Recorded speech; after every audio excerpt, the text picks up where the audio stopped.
Good news ಇದೀಗ ಹಳ್ಳಿಗಳಲ್ಲಿ ಅಕ್ರಮವಾಗಿ ಮನೆ ಕಟ್ಟಿಕೊಂಡವರಿಗೆ ತಮ್ಮ ಸ್ವಂತ ಹೆಸರಿಗೆ ಸಕ್ರಮ ಮಾಡಿಕೊಳ್ಳಲು ಸುವರ್ಣಾವಕಾಶ ಅಂತಾನೆ ಹೇಳಬಹುದು. ಬನ್ನಿ ಏನಿದು ಅಕ್ರಮ ಸಕ್ರಮ ಅಂತ ಸಂಪೂರ್ಣ ಮಾಹಿತಿಯನ್ನ ಈ ವಿಡಿಯೋದಲ್ಲಿ ನೋಡೋಣ.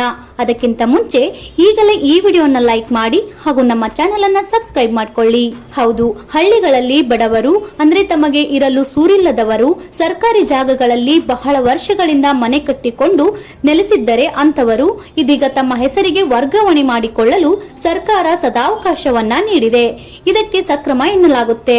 ಅಂದ್ರೆ ಅಕ್ರಮವಾಗಿ ಸರ್ಕಾರಿ ಜಾಗವನ್ನ ಒತ್ತುವರಿ ಮಾಡಿಕೊಂಡು ಮನೆ ಕಟ್ಟಿದವರಿಗೆ ಇದೀಗ ಅದನ್ನ ತಮ್ಮ ಸ್ವಂತ ಹೆಸರಿಗೆ ವರ್ಗಾವಣೆ ಮಾಡಿಕೊಳ್ಳುವುದೇ ಅಕ್ರಮ ಸಕ್ರಮ ಅಂತ ಹೇಳಲಾಗುತ್ತೆ. ಆದರೆ ಇಂಥವರು ಈ ಖಾತಾ ಸಮಸ್ಯೆ ಎದುರಿಸುವಂತಾಗಿದ್ದು ಇದೀಗ ಅದಕ್ಕೂ ಪರಿಹಾರ ನೀಡಲಾಗಿದೆ. ಅಕ್ರಮ ನಿವೇಶನ ಹೊಂದಿದವರಿಗಂತೂ ಬಂಪರ್ ಸಿಹಿ ಸುದ್ದಿ ಅಂತಾನೆ ಹೇಳಬಹುದು.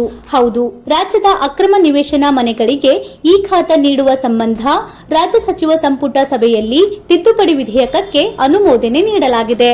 ಈ ಖಾತಾ ನಿರೀಕ್ಷೆಯಲ್ಲಿದ್ದವರಿಗೆ ರಾಜ್ಯ ಸರ್ಕಾರದಿಂದ ಗುಡ್ ನ್ಯೂಸ್ ಒಂದು ಹೊರಬಿದ್ದಿದ್ದು ಸದ್ಯದಲ್ಲೇ ಅಕ್ರಮ ನಿವೇಶನ ಮನೆ ಸಕ್ರಮ ಆಗಲಿದೆ ಎಂದು ತಿಳಿದು ಬಂದಿದೆ. ರಾಜ್ಯದ ಅಕ್ರಮ ನಿವೇಶನ ಮನೆಗಳಿಗೆ ಈ ಖಾತಾ ನೀಡುವ ಸಂಬಂಧ ರಾಜ್ಯ ಸಚಿವ ಸಂಪುಟ ಸಭೆಯಲ್ಲಿ ತಿದ್ದುಪಡಿ ವಿಧೇಯಕಕ್ಕೆ ಅನುಮೋದನೆ ನೀಡಲಾಗಿದೆ. ಈ ತಿದ್ದುಪಡಿ ಮಸೂದೆಯನ್ನ ರಾಜ್ಯ ವಿಧಾನಮಂಡಲದ ಉಭಯ ಸದನಗಳಲ್ಲಿ ಕಾಂಗ್ರೆಸ್ ಸರ್ಕಾರ ಮಂಡಿಸಲಿದೆ. ಎರಡು ಸದನದಲ್ಲಿ ವಿಧೇಯಕಕ್ಕೆ ಅಂಗೀಕಾರ ದೊರೆತಿದ್ದೇ ಆದರೆ ಗ್ರಾಮೀಣ ಭಾಗದ ಸಮಸ್ಯೆ ತೀರಿದಂತಾಗಲಿದೆ.